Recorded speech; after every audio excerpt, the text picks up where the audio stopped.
Taboo or not taboo, Adam Goodes' racist claims spark fresh debate. Just a fact, victims of violence are overwhelmingly women, not men. And bugger that, how mothers have reacted to a pram company's latest push.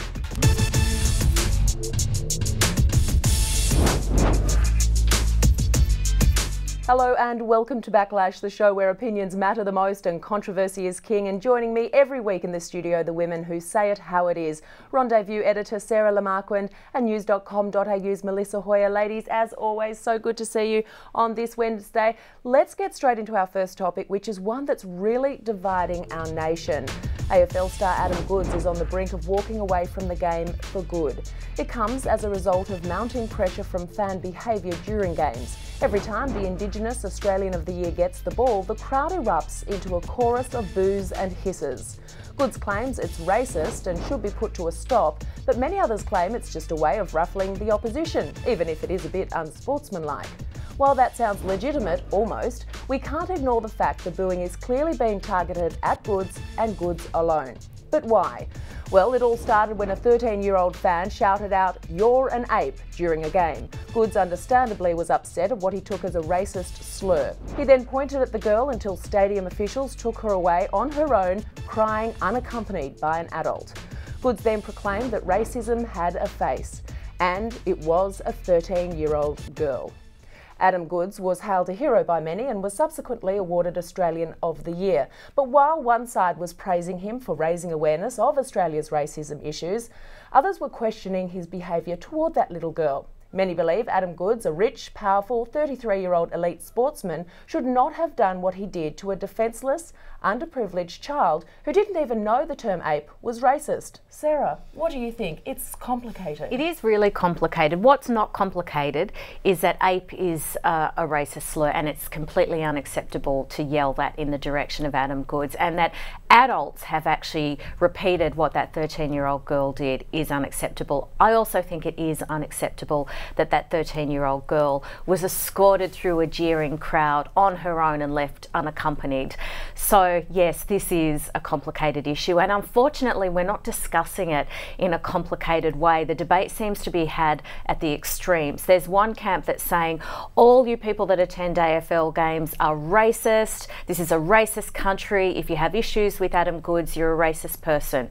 And I reject those extreme characterisations of this debate. But I also reject the assumption that white people say, oh, look, this is just an overreaction and Adam Goodes needs to pull his head in. I think he has inflamed and upset a lot of people because he is outspoken, and we're probably a little bit uncomfortable. We say it's okay for you to be a very successful Indigenous player, but there is a box that you're expected to fit. And I definitely think that's been part of the reaction to Adam Goodes. It is really complicated.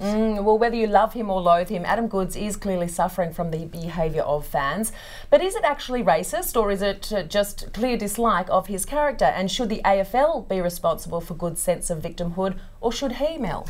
Well, that's the interesting thing. He is a very divisive character, and this has really obviously come out over the last few days. People are either loving him or hating him, whether he is Indigenous or not. And I think, you know, we do have to take the race out of it at some point as well.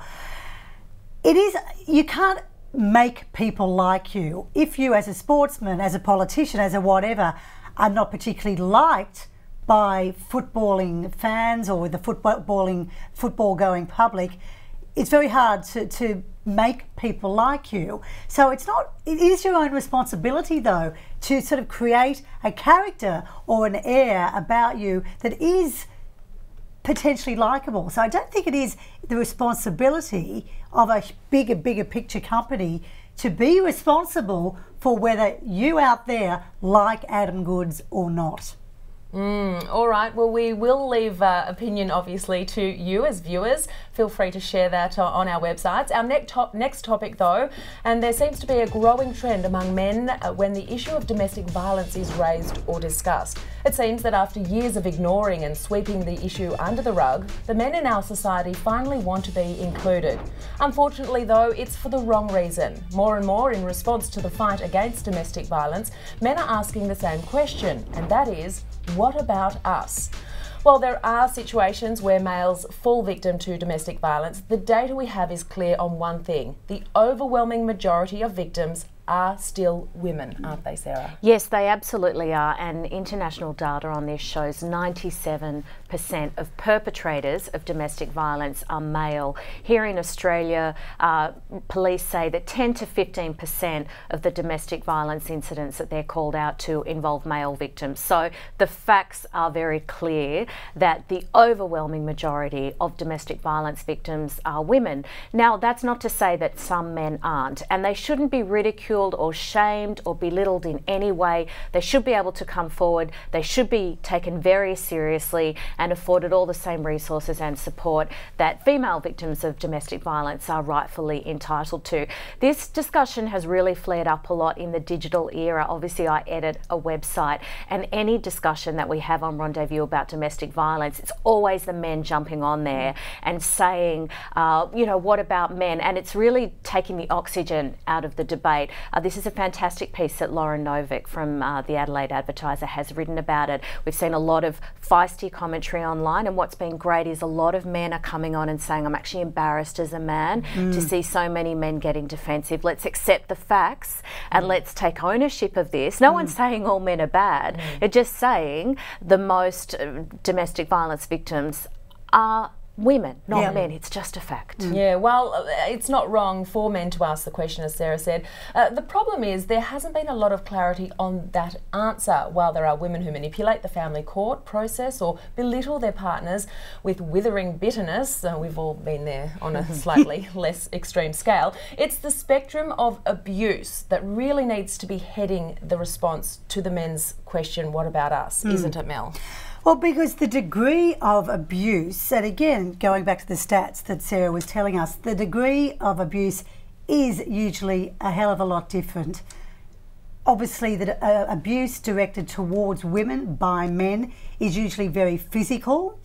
The abuse directed towards men by women is normally that it's a bit more mental, it's emotional abuse. So, you know, when you are looking at, you know, degrees of abuse, it's certainly, while still bad, it's a lesser strain of domestic abuse. So I think, you know, it's great that it is being acknowledged, but the degree of abuse is certainly a hell of a lot different. The degree of abuse really cuts to the core of it. And Rosie Batty, of course, earlier this year talking about it said, sure, I mean, no one's suggesting that women aren't verbaling their husbands or engaging in abuse, but she said, I don't know of many men that are in fear of their life. And I think that's where the line is drawn. Exactly. If it's the fear factor, there wouldn't be a whole lot of men who probably leave to go to the office and are then fearful of coming home. That's right. Well, mothers around the world are hitting back at upmarket pram company Bugaboo's latest advertising push. Promoted on its Instagram and Facebook pages from a Vogue Netherlands photo shoot was this image with the caption, "Wow, doesn't model and mother of 2-year-old Limey look amazing?" Some of Bugaboo's online fans say the photo promotes an unrealistic body image for mothers. Others aren't too fussed, saying she's a fit, healthy mum who's going for a run, and that isn't unusual for healthy lifestyles to be promoted with thin, fit and healthy shapes. Well, body image issues aside for a moment, because for me, I can't get over the fact she's going for a jog in a bikini. Yes. Who does that? Yes. But it's a funny one, isn't it?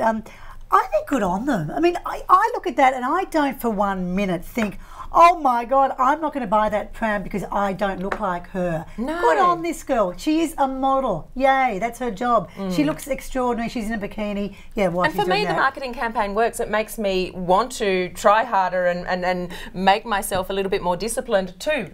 Move a little bit more towards I think it's a marketing fail, not from the body image. I completely agree. That's a non-issue. Yeah. She looks fit, good for her. But from a marketing point of view, it is a fail because she just looks so ridiculous in a bikini. I mean, if you go out there jogging, you don't see men running around in Speedos. I'd be screaming and running in the other direction. So she definitely needed to put a little pair of shorts on. But it's obviously showing, though, that, I mean, again, from a marketing point of view, that this pram is very strong. It's very resistant and it can actually do that. So I think from a PR point of view, It's been gold.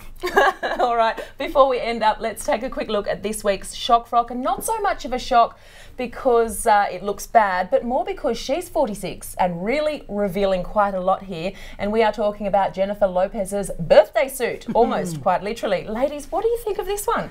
I mean, she has a killer body, rocking body, can't stand the dress, but hey, if I had a body like that, I wouldn't wear, I just wouldn't wear that dress, even if I had that body. But it's not a dress. It's a whole lot of stockings sort of thrown together. It's popular now. I love it. When I turn 46, which is in 20 years, of course, that's what I'm going to wear. Okay. Well, I pledge now. I can't wait for that party. Holding you to that. More like Backlash next week. See you then.